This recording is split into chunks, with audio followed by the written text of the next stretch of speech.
Hello, everyone, and welcome to our 2016 virtual event. Digital disruption is dominating the business dialogue. What must CIOs do to lead the way? My name is Lauren Meyer with the Argyle team, and it's great to have everyone joining us today. I'm just going to review a few quick logistical details, and then I'm going to hand it over to our esteemed speakers. So first off, we'd really like to thank our partners today, KPMG and Workday, for their support in this event. They're both wonderful thought leadership partners to Argyle and are very committed to providing you with both valuable content and great overall experience. So thanks again to KPMG and Workday. We appreciate you being with us today. We also welcome you to stay connected during today's event. For those of you who are active tweeters, we have a couple hashtags you can use. One is Argyle CIO. One is citing a survey we'll be reviewing throughout today's webinar. We also encourage you to follow us on Twitter. Our handle is Argyle Exec Forum. And you can also connect with us on LinkedIn. Just search CIO/CISO Forum. I also just want to take a moment and touch on our content neutrality policy, which we've curated over the years based on the feedback we've received from our members.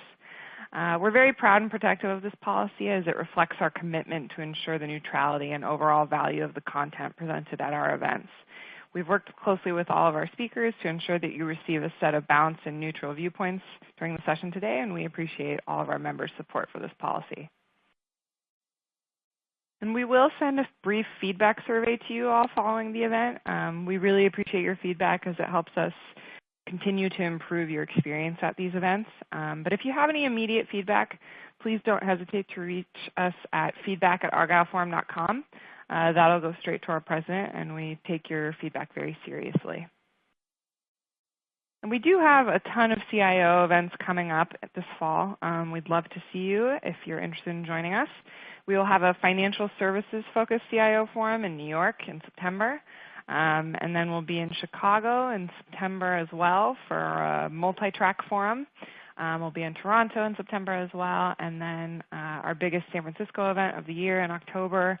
And finally, Boston in December. So if you're interested in joining us for any of those, just let us know, and we'd love to have you join us. And then finally, and really most importantly, if you have any questions for our speakers throughout today's content, please use the Q&A section of the interface and submit those. We've carved out some time at the end of the presentation today where we'll go through those Q&A with our speakers. So again, please feel free to submit anything there. Without further ado, I would like to introduce Mark Snyder. Mark is CIO Advisory Global Center of Excellence at KPMG. We're very pleased to have Mark with us to deliver some opening remarks. So welcome, Mark. Over to you. Thank you, Lauren. Thank you very much. So before I share some of the results and recent findings from the KPMG and Harvey Nash CIO survey, I'd like to first introduce myself. So I lead KPMG's Global Center of Excellence for our CIO advisory practice. I'm based in Boston, although right now I'm talking to you from San Diego near the Miramar Naval Air Station, and every now and then a jet flies over, so you may hear that behind me. But anyway, so I lead the Global Center of Excellence, where I focus on helping our global network of consultants address contemporary IT issues, such as next-generation IT operating models, technology disruption, transformation, and so forth. We do this through expanding our thought leadership, things like the CIO survey that I'm going to share some results with you on, building tools, methods, and helping collaborate. I've been with KPMG for about 8 years, and previously I was a partner with Accenture, based both in the U.S. and in Switzerland. So without further delay, let me get into this. I'd like to share with you some of the findings, and given the amount of time we have today, I've truncated this to some of the more relevant high-level points here. And anybody's welcome to get access to the survey. It's available online, and we'll make that available through the hashtag and the tweets that come out here on this. But what I think is interesting is that this survey has been going on for 18 years. KPMG has been working with Harvey Nash for the last several years, and it is the largest survey of IT leadership, and it focuses on topics such as the CIO's role, the CIO's influence, priorities, and concerns. And it's quite vast. It covers 82 countries and almost 3,400 participants. The survey casts a light on the CIO's role during what has been a tumultuous time for both IT leaders and the companies they work for. And we live in an age where digital is beginning to have a dramatic effect on organizations. And many see this as the beginning of what some have called the fourth industrial revolution. You may be aware that this was highlighted at this year's World Economic Forum in Davos. And if you haven't, it's some great reading. You can Google it and find some content on this. It's very interesting predictions and perspectives on what's happening, both in political as well as in the economic aspects of our society, but also societal changes, how people are changing and their expectations and their adaptations, use of technology. Now, in the past, some of the mega trends that you might see here have been passed by many an IT leader, but as you'll see in this presentation, it's truly putting the CIO at center stage. And creating expectations for CIOs to have an active role in not only leading but driving what's happening with the use of technology to build business transformation. So let me touch on some of the points in here. The first one is about IT budget. So last year we saw that 44% of CIOs were reporting that their budgets increases were down by 2% from the previous year. And we asked ourselves, was this a blip, or is it something that maybe a bit of a nasty thing like we saw in the mid-2000s? And the reality is that this year we actually saw that budgets grew slightly, suggesting that some of the ongoing concerns about the economy and sort of the run-up to Brexit were having an impact on confidence in technology. And maybe it's not a dramatic story, but it is a positive one. And I think that it demonstrates that many of our CIOs would prefer a positive message and stability over potential drama. But the growth is not across the board. As you'll hear, I'll talk a little bit later, a lot of the investments are shifting to be on things like digital. And we're seeing a shift from the installed technology base, to move towards sort of the rental through cloud-type solutions. And we'll talk about that more. And I think it's interesting also to look at how priorities are changing. So this year's CIO survey has two stories that it brings out. First one is that the three top priorities, operational efficiencies, stable IT, and cost savings, have remained top concerns since we started tracking these about 10 years ago. But at the same time, these are the very same factors that are seeing some of the biggest drops in importance over the last 4 years, as you can see in the data. So, those priorities have either grown or they've stayed relatively stable and become more prominent in the areas of engagement with customers, revenue growth, and improving business processes. Now, cyber security hasn't been tracked previously, but you'll see we introduced it to track it because it has taken so much attention. And I know some of our panelists will want to talk about that a little bit later when we get into the panel part of this. The second story is more nuanced, that since 2013, every one of the priorities except customer engagement have become less important to the board. For instance, you'll see that operational efficiencies, while it remains number one, the 57% of IT leaders who selected this option dropped down, was significantly less than the 68% who selected it in 2013. So while it's a top priority, it's of less focus. I think it's also interesting to look at how CIOs are spending their time. This year, MIT's Center for Information Systems Research teamed up with us in this part of the survey to look at how CIOs are spending their time. Now, this is a very simplified version, but it illustrates what a typical CIO's week might look like. And you'll see that, the first half of the week, just up to, say, lunchtime on Wednesday, is spent on internal IT matters. That is, sort of running the business of IT, internally focused and keeping the function going. The rest of Wednesday is spent dealing with customers, followed by working with non-IT colleagues on business strategy. And this sort of leaves Friday, if you take the model to heart, focusing on things entirely unrelated to IT. So, and this is actually somewhat unrealistic in that it doesn't include late nights and weekends, but it does give a representation of where time is spent. We also find CIOs at smaller organizations are more likely to spend their time with external customers and less time on managing the IT function. We also see that central government and financial services are more likely to spend time outside of IT. So I think in a nutshell, what it shows us is that CIOs are becoming less focused inward as the functional executive and more focused on a leader in the business. Influence. So here's some more good messages, I think, for CIOs. And what we saw is, 5 years ago when digital was beginning to take hold, there was a sense of nervousness from CIOs about the future of their role, future of the CIO role. The evidence here suggests that was unfounded, that CIOs are having more influential, more important roles. More are reporting to the CEO, and this is significantly up from last year. More sit on the executive management team. More expect to have their influence grow. And at the same time, more are satisfied in their jobs. 84% report that their jobs are fulfilling and that they're happy. So it shows influence. It shows a very positive set of messages. Now, at the same time, I think there are some things that keep CIOs up at night, and this came out in our data. Let me touch on the on the top 4 things here. So let me talk about cybersecurity. There are many factors contributing to increasing unease in this area. Of course, the primary one is that there are simply more attacks.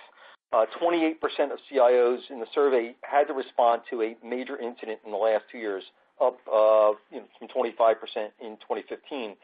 In the financial services and pharma sectors, there's also increasing scrutiny and emphasis on this from regulators.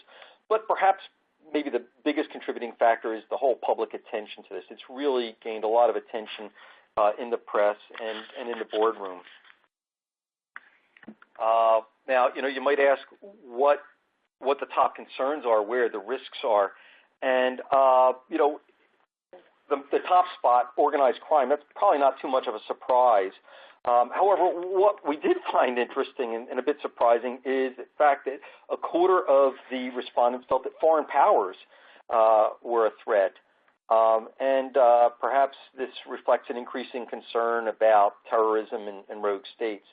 But one of the things that we found particularly interesting was also that the threat from insiders sits as number 3, far behind the top 2 slots.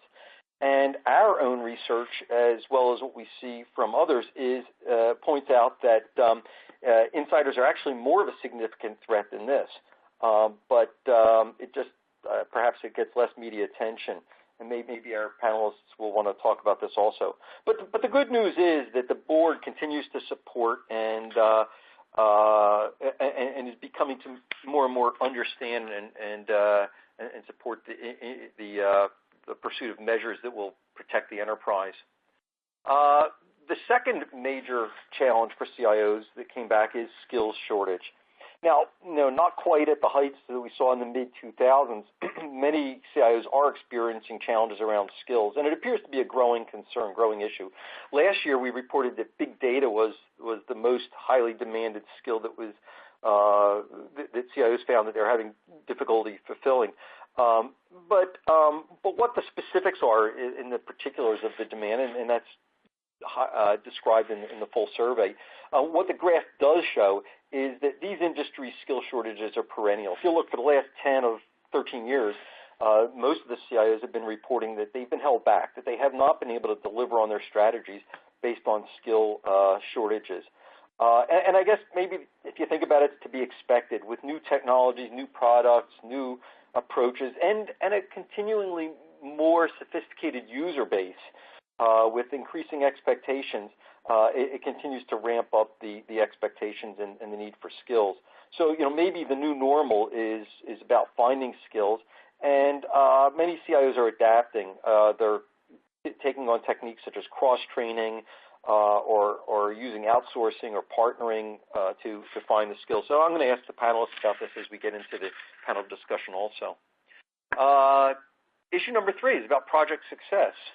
And if you look here, if you figure that the yellow bar of success on the right on those where it does not meet 50%, it implies that projects are more likely to not be successful than successful, or more likely to be unsuccessful, I should say, than successful. And this is a huge drain, a huge weight for CIOs to carry, and sort of leads to reputation within the organization and building of confidence. So this is a continuing challenge for many CIOs, and I guess we're a little sort of surprised that despite some of the new agile approaches where we have the business more involved in the development process, in project success, you would hope, we would expect to see increasing performance here, and we're not. We actually see it going down.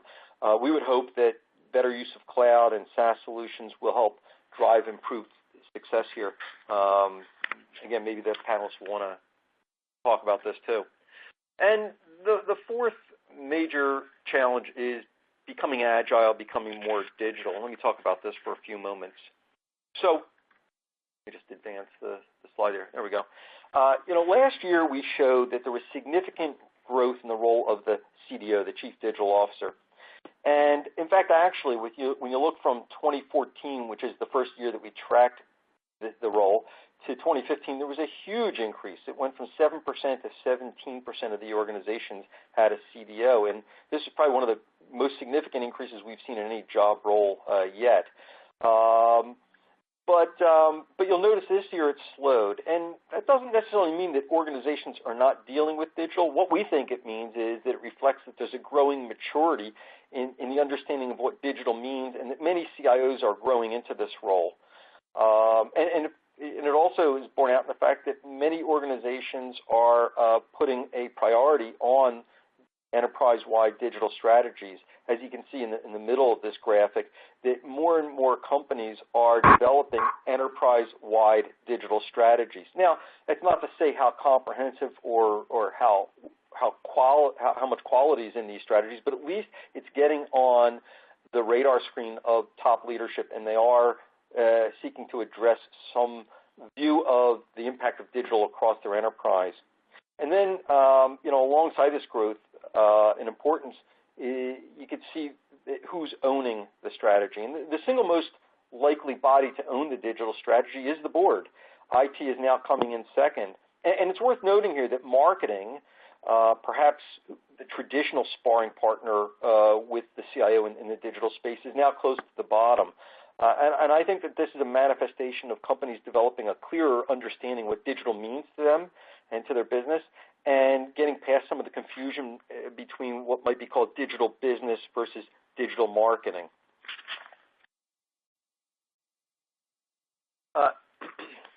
And as we progress to see on ownership of digital and defining the strategy, there's also more clarity about where disruption is coming from, at least in the short term. So last year we were told through the survey that digital disruption was going to drive all kinds of business model change, and the thoughts were that this should happen at a significant level. However, today we're hearing that the disruption we're seeing is really about new products and the engagement with customers. And there seems to be less of a concern about the potential for mass Uberization across industries.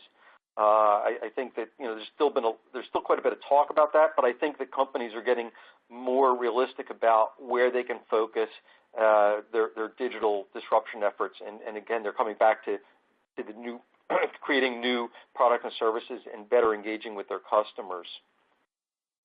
The challenge here, though, is, as you see on the right here, is getting the right resources, and you'll see that the predominance of CIOs, almost 60% of them, are saying that they don't have adequate levels of investment or resources to help them address that disruption.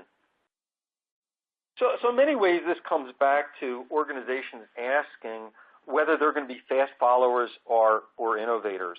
And this isn't a new thing. 80% of the fastest growing companies of the 21st century really have taken on an approach of building onto their strong core businesses and expanding into close adjacencies. A good example of this is Novartis, that moved from contact lenses and teamed up with Google to move from smart glasses into smart lenses. So this is creating a new sector, but based on an adjacency. Another interesting example is Rolls-Royce that has been shifting from selling jet engines to providing total care service, which is essentially charging for hours of jet power. So a transition there to an adjacency. So we do think that organizations need to make a conscious strategic decision on which end of the innovation spectrum they want to be. Are you going to drive net new innovation or build on your business? Considering adjacencies to be a fast follower. Either can be a sound strategy, but whichever end of the spectrum businesses choose to go, we think there's certainly significant implications for IT and its ability to support the change. One of the other things that we see is the journey to the cloud. This is just an overwhelmingly dominant shift that we see, we believe that this shift represents a transition from a product-led to a service-led economy, like the Rolls-Royce example I gave a few moments ago. And to that extent, we believe it's an inevitability. To companies, to compete, companies have to become more responsive to their demand and be able to rapidly evolve in the marketplace. And we can see that many are viewing that cloud is an enabler of agility, and that the use of the cloud to save money is no longer a top motivation. I mean, it's certainly there, but it's not a top motivation. The desire to have greater availability to their customer base and to be able to support agility and responsiveness are coming out at the top here now. And our data, as you can see on the right side, says that there's growth in all areas of cloud, not just for software as a service. And in fact, all three are growing and growing significantly. But what's interesting is that we see the growth in platform as a service growing more quickly, nearly doubling over 3 years. And we believe this may be associated with an increasing maturity of platform as a service offerings that will help drive things like workflow, automation, and so forth. We think that this is going to be a key enabler of agility in the enterprise. And speaking of agility, so, it's not a great surprise that the survey came back and told us that agile methods are going to be a clear focus. Indeed, I spent a lot of time working with client organizations who are grappling with major agile programs and how to drive success and to drive agile at scale to help drive agile not just from a systems development standpoint, but rather from an overall business capability standpoint. And it's not easy. It's going to take significant time to mature. I'd be curious what the panelists are doing in these areas. But I would also suggest that to really get the benefits of agile, organizations need to streamline their IT estate. That means rationalizing, consolidating, and simplifying the applications, their interfaces, in the infrastructure. And I think that's also a place where cloud is going to play a big role. Let me just sort of start wrapping up here. One of the things that we saw last year in our CIO survey was that there are 4 key success factors to support digital. And I will tell you that the first 2 have been significantly addressed, or we see a lot of focus on them, building a strategy and getting the board behind digital. But the other 2 dimensions really remain an opportunity for CIOs to craft the future. That is, changing the culture to drive innovation and building a digitally proficient workforce. We expect these to be the big challenges that many organizations are facing this year. So in summary, before we turn to our panel discussion, I want to say that we think that the shift in focus will bring a vivid picture supporting both innovation and agility. If we take both the digital and the shape of IT changes, we see major shifts in how IT is viewed in their organizations. And I think it's a good story.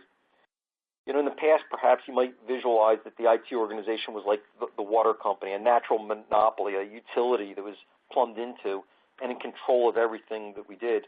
But things are changing, and today much of what IT does might be better described as a watering hole, a place that attracts, unites, and gives fuel to often quite disparate groups of people in the organization that come there by choice, not compulsion. So for the CIO who raises their head above the noise, the difference can be radical. Control is replaced by influence, structure by fluidity, and certainty by ambiguity.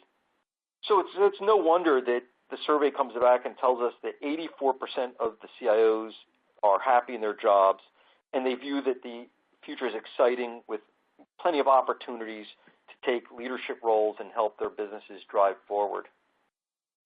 So let me stop there. Lauren, let me hand it back to you for you to introduce our panelists, and then we can have a little bit of further discussion with that group. Perfect. Thanks so much, Mark. That was a great presentation. So as Mark mentioned, we are now going to transition to our panel. Just a reminder to all our listeners, please submit any questions you have in the Q&A interface. And following this panel discussion, we have set aside some time to go through those with our speakers. So again, we're going to kick off our panel discussion now, and I'm going to ask all of our panelists to introduce themselves so that the audience has a good understanding of everyone's background. So Ashok, could we start with you and have you introduce yourself? Sure.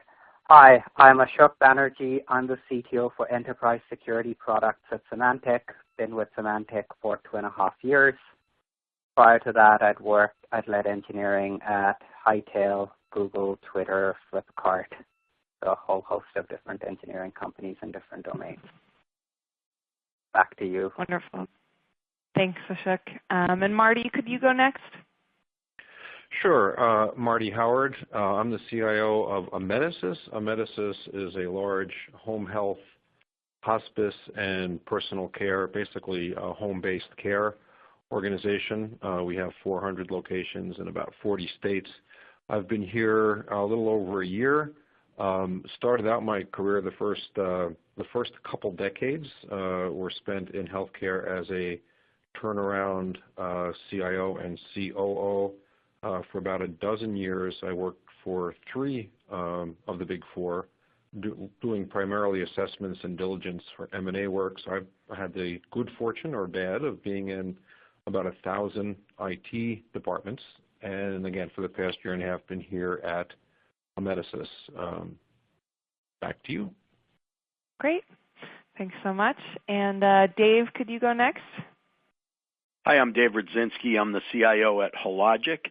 Hologic is a global medical device manufacturer, also here in Boston, and we specialize in products around women's health, breast cancer detection, and cervical cancer screening among the tops. And I've been in ISIT for a lifetime, and it's a long one so far, and I've been a CIO for probably almost 20-something years. Great. Thanks, Dave. And last but certainly not least, Stan, could you also introduce yourself? Sure. Hello. My name is Stan Sweet, and I'm a CTO with Workday.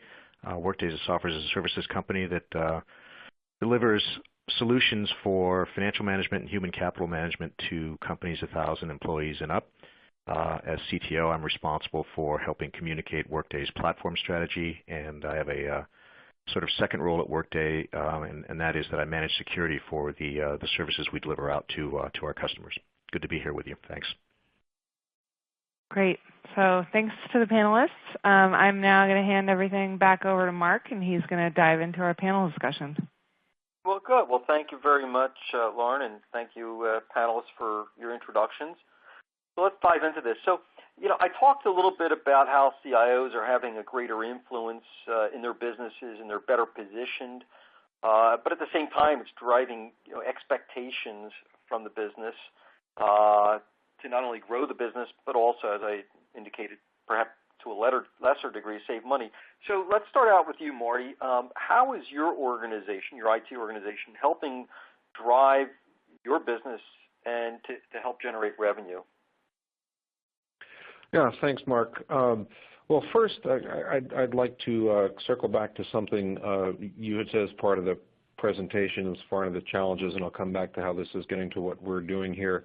I think for CIOs to present, and this is just for provocative thought, presenting a digital strategy or getting the board behind digital, for those of us who are seasoned, we have the same thing in the old days about e-commerce strategies, and I would question that we shouldn't be trying to get the board behind digital. We shouldn't be doing a digital strategy to the board.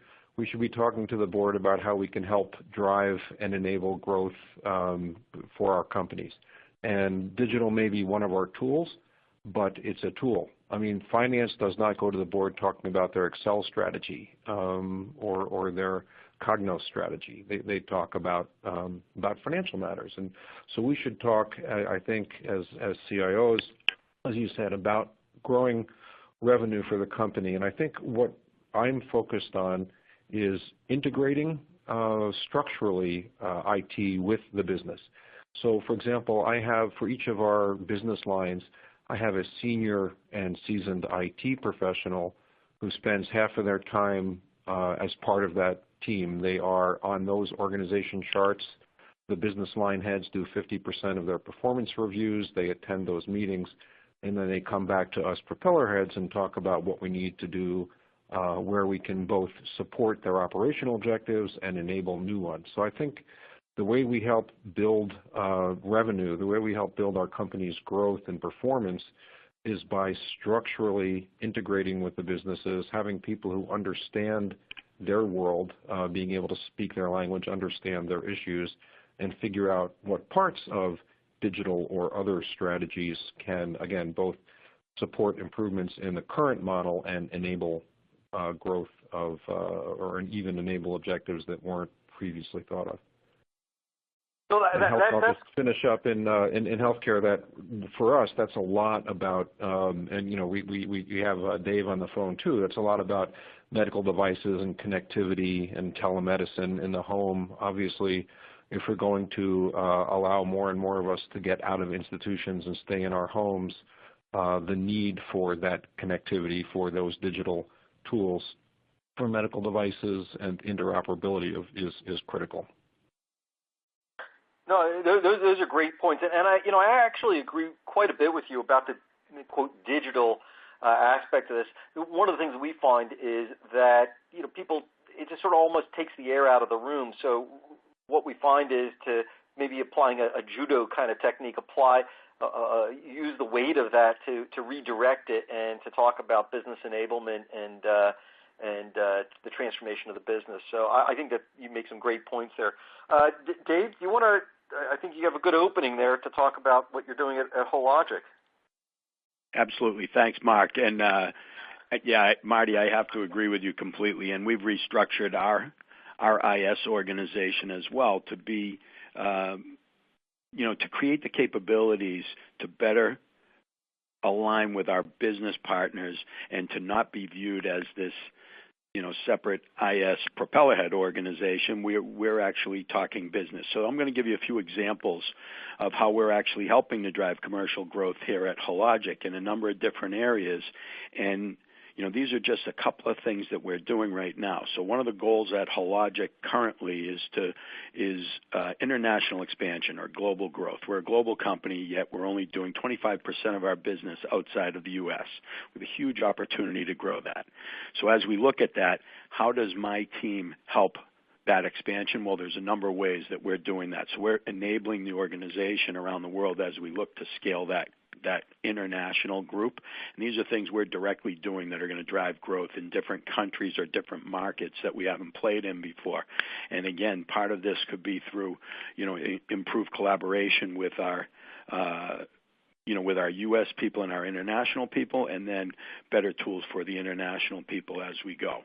Another area that's helping, develop improve sales processes, and we're going through a big CX transformation project. And as we're looking at these things, these are specific things that have been identified by our business as enablers to drive commercial growth. So we need to drive increased revenue as Hologic's in a growth mode right now, and quarter after quarter we're fighting it out each quarter, and we have to be doing things that are helping that. So these are all projects that are enabling the business. And the last one I would mention is an IoT project, and it's not even a current project. It's something that's actually been going on since before they called it IoT. So someone got smart and called this Internet of Things, and now everyone talks about connected devices in that way. Well, we make medical devices that are used for breast cancer detection, so it's a digital imaging device, and it's out at a hospital or a women's health center, and they're connected back to us for a variety of things. But the way we can drive increased revenue on that is not just through servicing this equipment remotely or being connected to them, but now we're able to gather insights out of that equipment to help us market and sell better.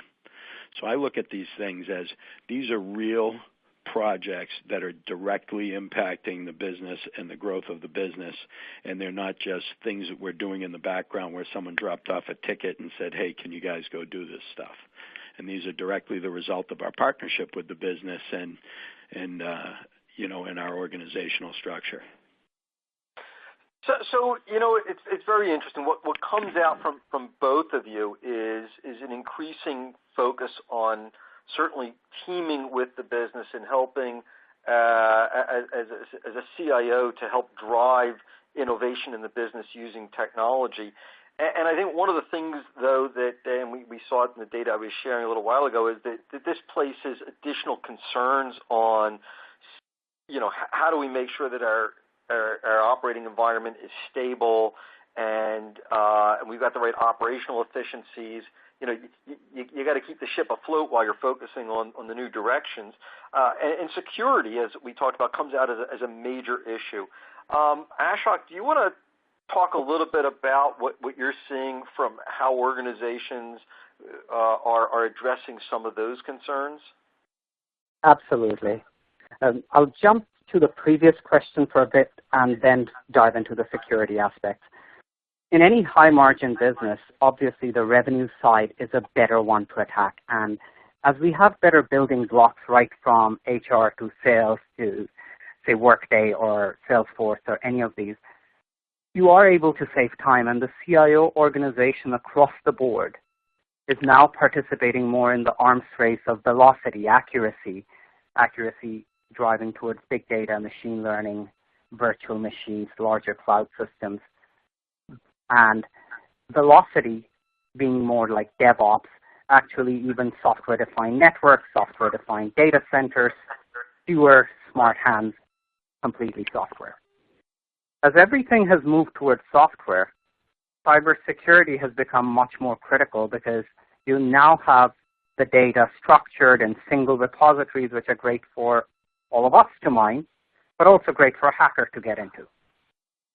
And in terms of cybersecurity, the attacks are much more organized, without a question. We see clusters of attacks originating not from lone wolf and you do the reverse GeoIP. It's not coming from the evening of that geolocation. It's coming during the day. It's coming as a cluster.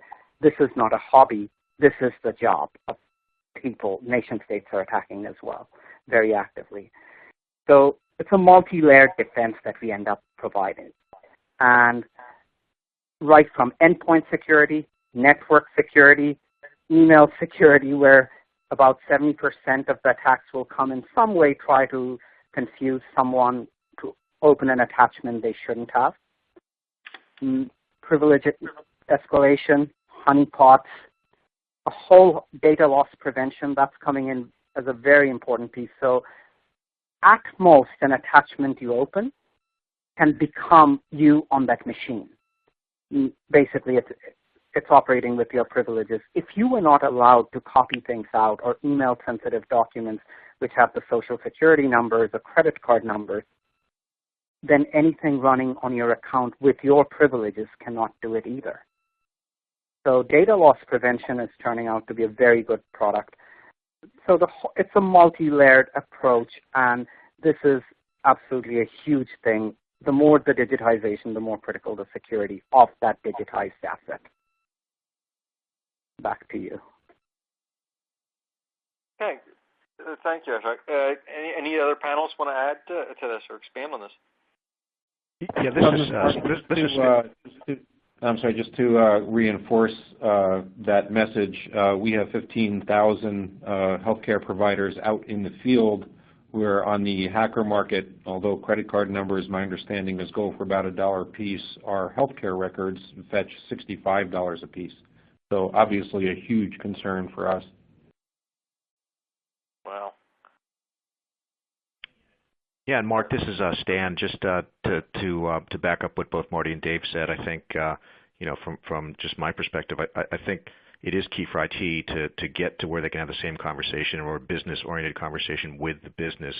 I think one aspect of that can help is getting the resources as much as possible out of the game of maintaining someone else's software. All of the mechanical things you have to do that lead you to focus on the propeller head activities will work against you having that conversation. So I think there's ways to sort of streamline your systems and I think cloud is one way to get rid of some of the mechanical tasks and get you out of the business of low-level maintenance so you can get on to the business discussion.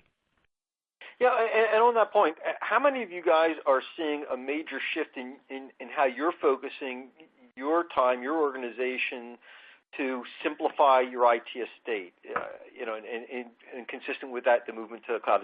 Are you feeling that in your worlds, in your plans? Yeah, this is Marty. I think my motto for most of my career has been good IT costs less and takes fewer people, fewer moving parts, fewer vendors, fewer pieces. My mission is to have our team focused on the business, not on size of email boxes or how many servers we need or what's going on with virtualization, but to focus on revenue and cost and patient care and things like that. So the more that we can have fewer vendors, fewer systems, fewer parts, and outsource the daily, the maintenance functions, the shoveling coal into the system to people who do that for a living, the more value we can add to our company. Absolutely. Yeah. And I was going to add, Mark, this is Dave, just that, again, driving growth is critically important to us, but at the same time, operational effectiveness and operational efficiency has been on the top of the list for a while. And as we try to shift our focus from run, maintain to grow, transform, it's all about doing the basics better. So it's not one strategy of moving everything to the cloud. Of course, we can be more responsive and more agile, and we can make things available better. But for us, the focus on foundation project that we put in place has been all about how we can do a little bit more with less and do it better. And so there's a number of things that we're doing. And again, even providing better business insight through analytics relieves pressure from our group. And, we no longer invest in technologies with the hopes that if we build it, they will come. Because now any of the projects or programs that we're taking on are things that directly come out of our partnership with our business, and it supports their strategic priorities. So these grow, transform investments and the things that are part of what we consider our digital strategy are really something that comes from the business and not from us trying to keep the lights on every day. Are you seeing that I'm sorry. Go ahead. Was that a shock?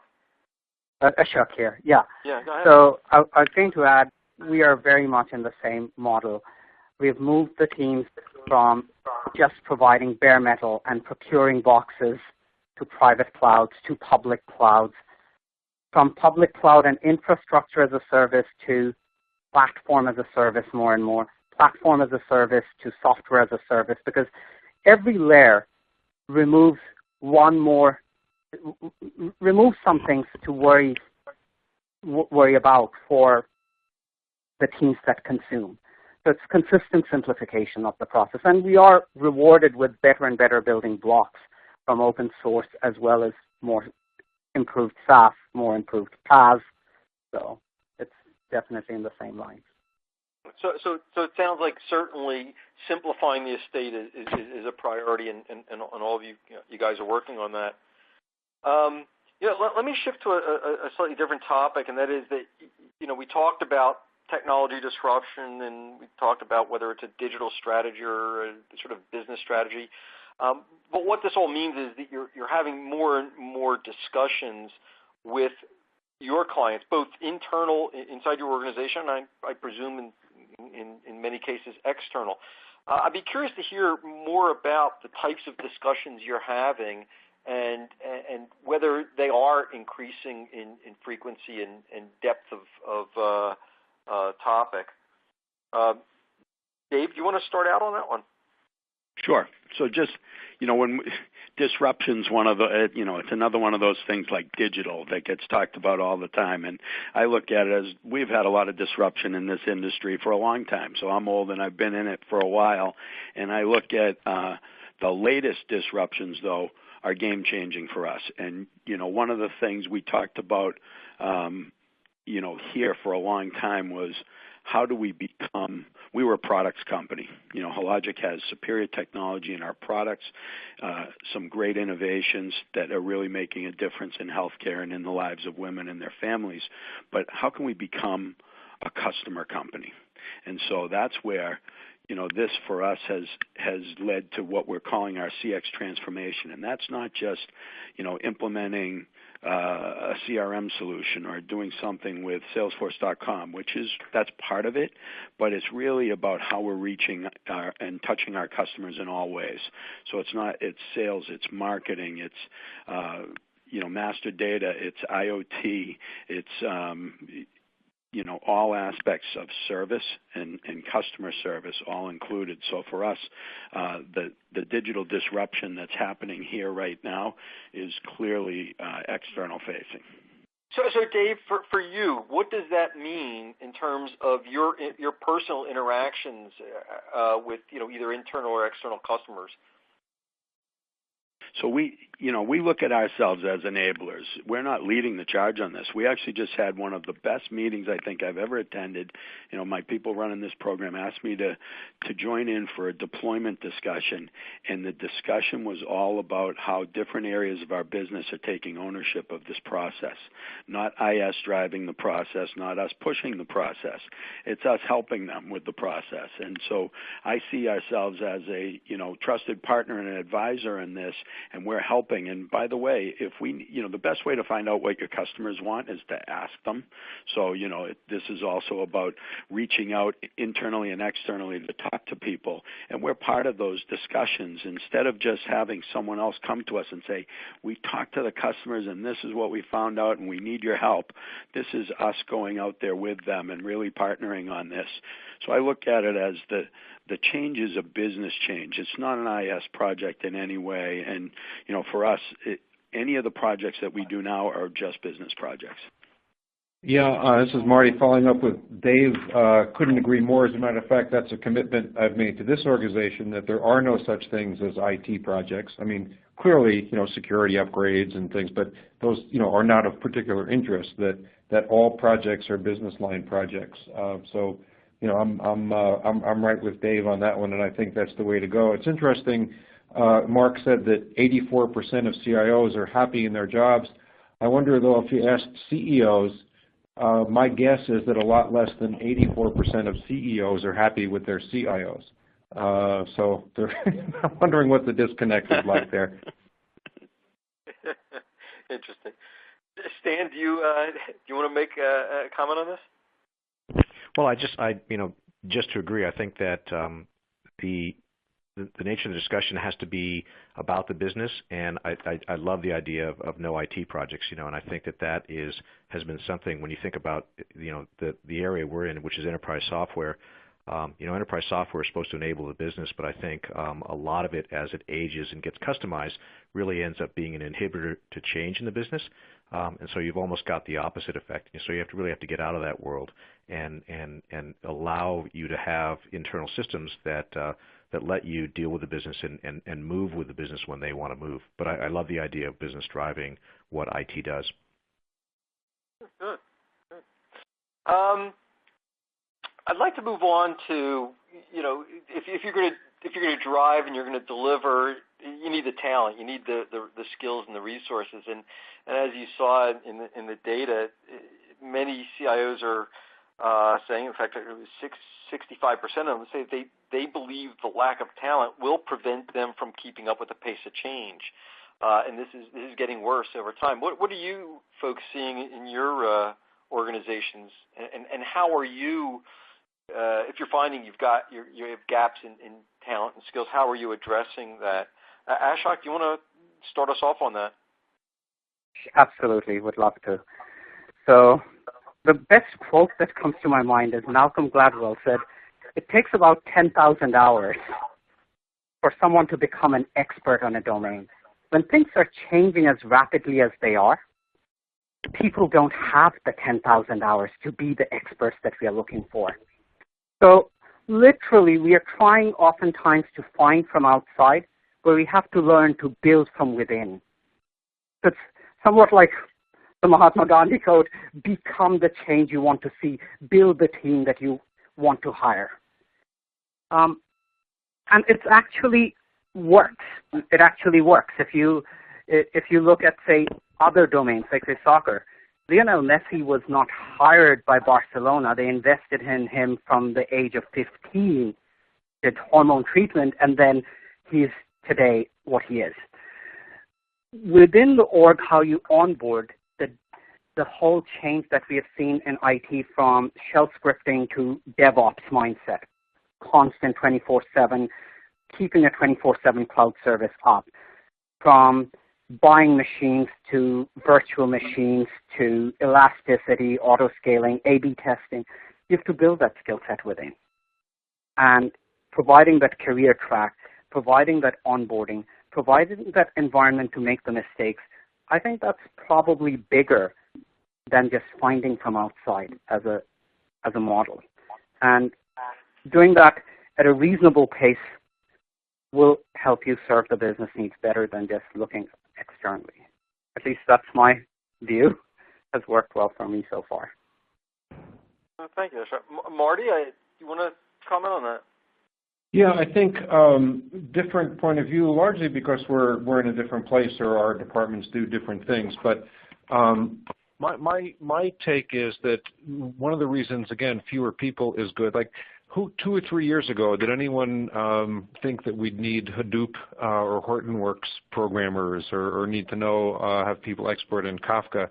And again, to the extent that those things aren't essential to understanding my business needs, having all of those people who are that is actually a problem for me. And I agree that's going to be nearly impossible to find the people. And we're in a very low margin business. We're over 85% Medicare reimbursement. So making investments in people learning brand new skill sets is difficult. So my approach is to find people who are passionate about healthcare and passionate about using IT as a tool to enable healthcare and get more jollies from seeing patient outcomes improve or nurse turnover reduced than they are in completing a new software development project. So my approach is to find people with that fire in the belly, the passion, who are difficult to find regardless of profession, hire a small group of folks, and then manage the business internally and have them select and manage vendor partners who kind of share a mission with us, but basically to use the market to get those skills, which is, I agree, not a silver bullet. That is not easy or simple, and we all know how difficult outsourcing management can be. So I'm following that approach to support the organization here. And this is Dave. Marty and I come from the same place, I think, on this a lot. But one of the things that I see is, as we move things to the cloud, or we outsource and we have partners taking on a lot of the technological load, there is a huge shortage, though, of these business IS people. So, when someone says they were a systems analyst for 10 years, that doesn't mean they're a good business analyst. And I'm finding that, this is an area that we need to make sure people are getting trained, or even in school, they're learning more about how to bridge the gap between business and technology.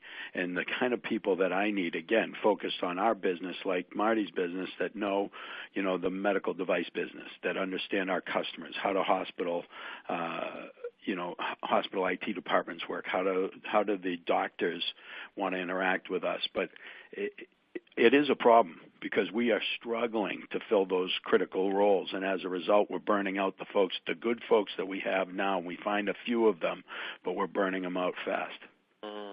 Yeah, and I think that's right. I hear that from many organizations that I talk to. That's a good point.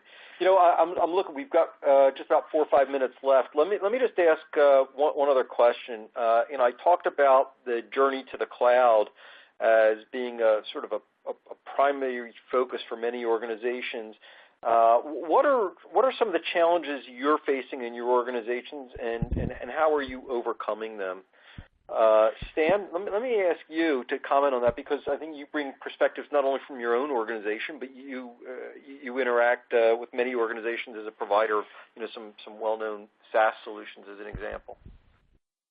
Yeah, I think to me, you talked about a couple things: the journey to the cloud and agility, and the two are linked. And I just really think that the cloud is I think one potential path to greater agility in IT in the business, and I think it's a path that needs to be taken. It's really hard to be agile and to respond to business change when you're spending so much of your time maintaining systems that are tied to old technology. And tied to old technology sort of blocks you from both serving the business as well as getting onto newer technology. And so I think businesses need to learn how to either select or build solutions that are open to change and not tightly tied to specific technologies, because the technologies are changing just too fast. And I think the point about Hadoop is fantastic. Look at storage and how that's evolving.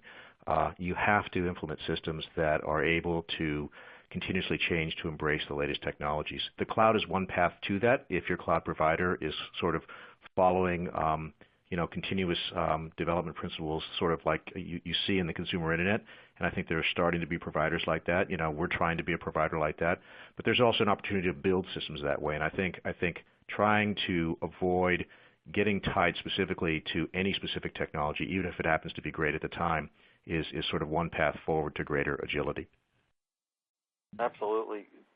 And Marty, you want to comment on that? Yeah, just would basically, reinforce and agree with Stan. I want to buy capacity. I don't want to buy stuff, because whatever stuff I buy, whether it's VHS and beta, for those old enough to remember that, it's going to be wrong. And so, buying hardware, buying wires, buying software is just doesn't make any sense to me. I want to buy capabilities and capacity. My big disappointment so far, and I don't know if others have found this, is the price point is my biggest issue. That although strategically it's just so compelling to me to go there, when I look at commitments that the organization had already made when I got here and hardware that was owned, I just can't move there fast enough given the price. So although that is very much our vision and direction, kind of like solar energy. I'm waiting for the price to continue to go down, but it's definitely where we want to be. So when you say the price, what are you referring to? The cost of cloud services, or? Yeah, moving everything right now, and I don't know all the details, but going over it with my team, looking at the price points between continuing where we are now in a commercial data center setup versus moving everything to the cloud. At this point, the combination of OpEx, CapEx issues, plus again, these are specific to our organization, but long-term contracts that were signed before I got here, I can't get there fast enough. But there's no question that is the place we need to be. That agility, the flexibility. Although I'm not quoting Gandhi, but I can quote Gretzky about skating to where the puck is going to be. And we're building systems now that we want to be the right systems for the year 2018, 19, and 20. And I think one of the things we know is we don't know what those are now, and therefore being flexible and saying, well, it's not going to matter. I'm not going to pick something and then be wrong and have to redo it. And if I do something like move to the cloud, or the way I consider it, just capacity, then I'm sort of future-proofing to some extent my organization. Mm-hmm. Anyone else want to comment on that? I think I can talk a bit. This is Ashok, by the way, from Symantec. We have been moving a lot of things to the cloud, and the way we've done it is your hardware comes up for a generation refresh anyways. And then applications get rewritten. As applications get rewritten for the public cloud, if your data security standards permit and look at the standards provided by the cloud provider. I'm very excited about this year because till now it was a one-horse race with AWS. And Amazon did drop prices 6 times last year for the public cloud, but now it's finally very much more of a 3-horse race where Google, Microsoft, Amazon, everyone's playing in it. And when there's competition, the price, I would expect it to drop quite rapidly. Huge issues in terms of that we used to have was if we asked people, can you project how many machines you'll need end of the year? People ended up projecting what they would never need in any way, shape, or form because they didn't want to hit that point and not be able to have enough machines. So it was always wasting machines, wasting CPU storage, etc. We will do better with the elasticity where we are looking at the usage and then ratcheting things up or down with much more responsiveness. Yeah, that's an important point to consider in your business case. That's absolutely right. Good. Okay. Thanks. Back to you. Yeah, anyone else have any other comments on that? If not, I think maybe we might be ready to start some Q&A from the audience. Let me hand it back to you, Lauren. This has been very interesting. I really appreciate the comments all 4 of you have made. But let's see if you have any input from or questions from our audience. Yeah, great. Thanks so much, everyone. That was a wonderful discussion. So we do have some questions here that have been submitted. For the rest of the audience members, if anything comes to mind, feel free to submit those now, and we'll try and get to them. But one of the early questions that came in was actually targeted on kind of the relationship between the CEO and the CIO, and talking about how obviously a big theme today has been the CIO's growing role on the management team. So looking to the future, how do you see the relationship between the CEO and the CIO evolving? So would anyone, maybe, Mark, you've spent a lot of time asking the questions over the past half hour, so do you want to start us off and chime in on this?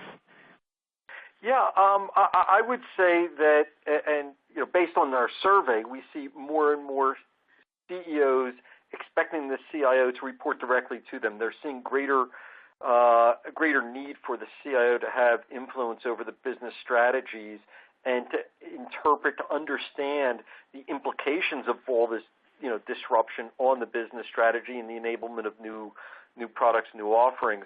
And in fact, it's interesting, I don't have the statistic here, but we see more and more CIOs becoming CEO, which sort of talks about the centrality of technology to the business. So that's what I would have to say. Let me, anyone else on the panel have any thoughts on that? I notice, hey, this is Ashok. I notice one trend which is actually very helpful. We sell software, cybersecurity software to companies. Actually, in many cases, while I can talk to the internals, I'm the CTO, I can talk to the internals of the software and the great things we are doing. Oftentimes, the CIO has a lot more credibility because there's another CIO who's a user, not looking at the product inside out, but outside in, and installing what is the experience like. So if Sheila, who's the CIO for Symantec, talks to the product, other CIOs who are the buyers of our product relate much better. So. Great. And Dave and Marty, anything to add, or Stan?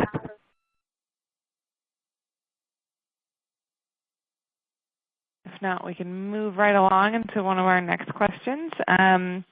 So another question we had was just trying to get a temperature from all of you on the top regulatory concerns as we head into 2017 and kind of what is going to cause the most disruption for CIOs all over the world. And they mentioned GDPR as one of the top things that they're worried about.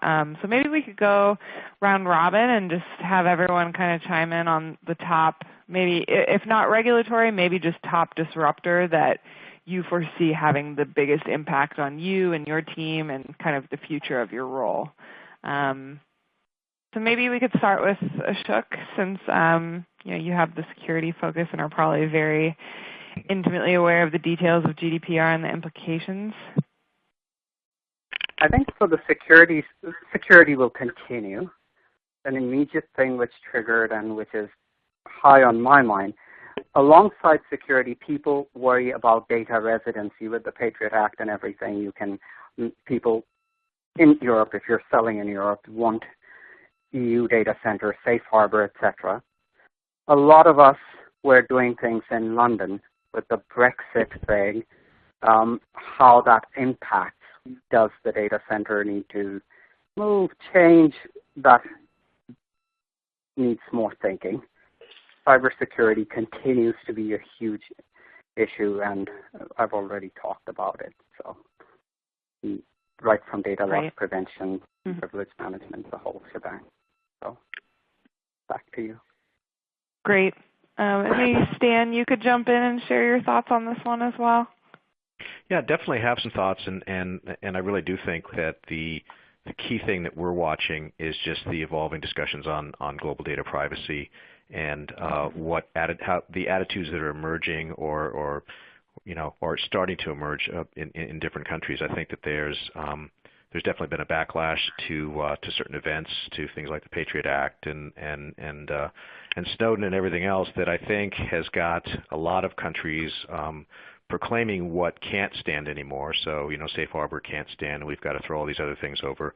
The issue is where, how it's going to go forward. And I think certainly what we watch with great interest is to understand whether countries are going to start to regulate, to have data, in order to be private, have data be resident in their countries. I think that would undermine a lot of, the productivity that you can get out of global solutions like the ones we sell.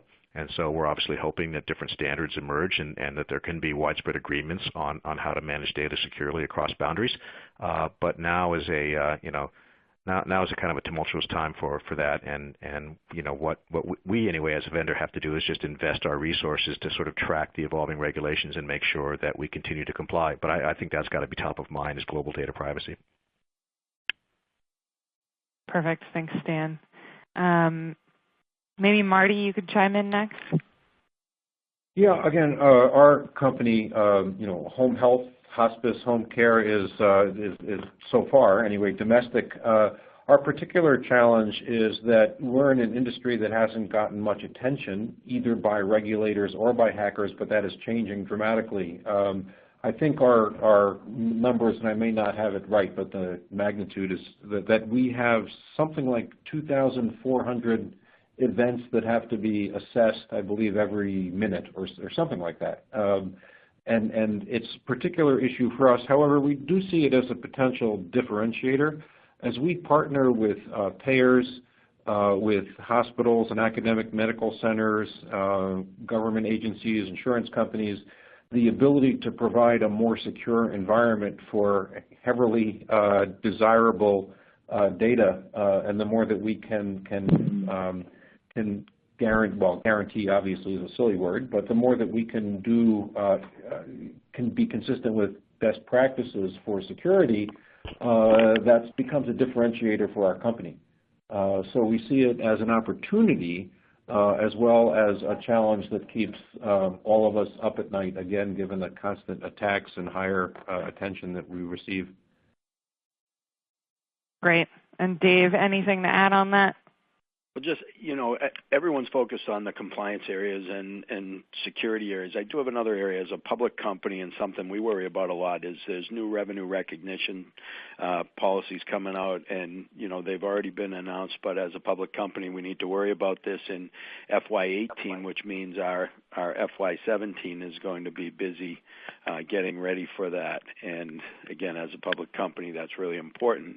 And, everyone talks about cybersecurity, and I can only add to the, what folks are talking about in data privacy, and especially with the folks we have around the world and the different countries that we're in around the world, that remains on the board agenda almost quarterly. I go and sit with the audit committee or the full board to talk about cybersecurity.